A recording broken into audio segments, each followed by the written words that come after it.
you hear the beep? Florida is ranked third in the country for its number of uninsured children. Can I share some information with you about Florida Kid Care? These teens from the Medical League Club at Hillsborough High School have joined the effort to raise awareness about free and low-cost health insurance for kids. We just wanted to make sure that kids had access to this information in case their parents weren't aware of all of the opportunities available. Through Kid Care, the state of Florida offers insurance to children up to age 19, even if both parents are working. A family of 4, for example, could make up to about $48,000 and still qualify to have the children in their family covered for $15 or $20 a month. With Kid Care and with medical insurance, they'd be able to go get their regular checkups. That's a dinosaur. With the high cost of health care, it can offer tremendous savings for families who qualify. I was in the hospital for 4 days. I was sick, and afterwards, when I got the bill, I was like, how could anybody ever afford this? It's fine, right?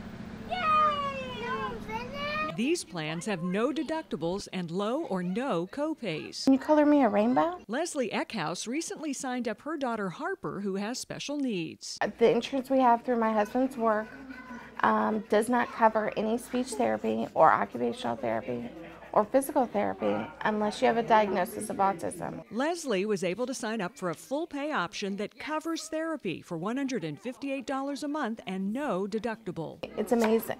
So understand, if you have kids in Florida, don't go without insurance, and if you're paying too much, you might have options to save money.